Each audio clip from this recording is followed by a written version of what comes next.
We are in a race. The race is against time. We have to build cities. We need them, but we have to make them in a different way.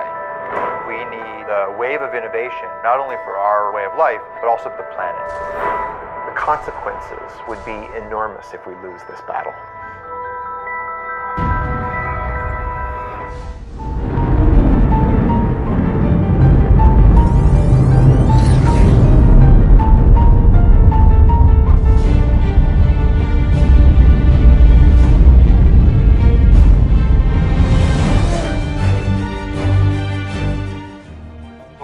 Has right now close to 1 billion cars, and we might double the number of cars. So if we double the number of vehicles, we really increase the amount of fuel they consume, and that's going to have a big footprint in terms of our demand for resources to move forward. We're going to need transportation fuels for those that will directly replace the petroleum-based fuels that we're using today.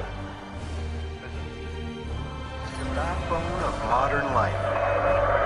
It's in the food we eat, the houses we live in, the cars we drive. Oil is one of the most important commodities in the world.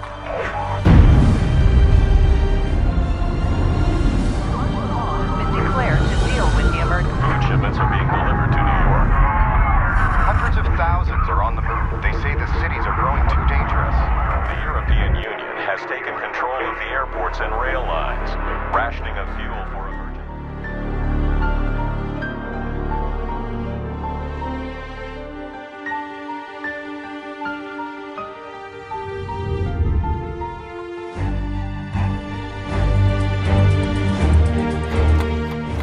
Currently, the world population increases by 1 billion people every 13 years. Today, the population totals almost 7 billion. By 2025, it is estimated to reach 8 billion. 1,000 years ago, there were only 1/3 of a billion people, but we were multiplying. Now there's 7 billion of us.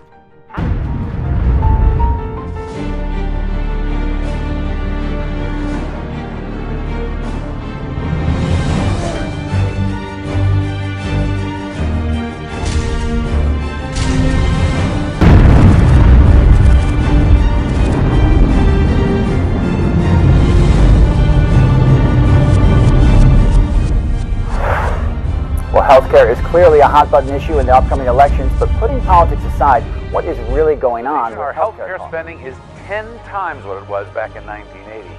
If you were around then, chances are you don't feel 10 times healthier.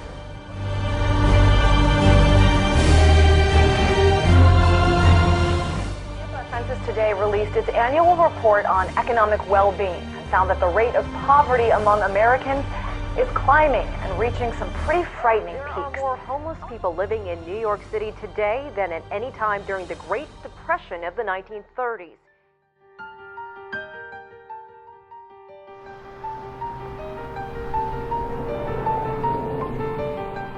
This is the 10th year in a row that rail fare increases have been above the rate of inflation. From today, the average price for all rail journeys in England, Scotland and Wales has gone up by 3.9%. Still feeling the pinch from the last few years, and they're looking to increase their revenue. So you're going to see things like additional fees, rising prices. When it comes to airfares, prices will continue to fly high. Analysts say jet setters should expect to pay even more for a plane ticket. Now, in contrast to China, India is suffering from rising living costs caused by sustained high inflation.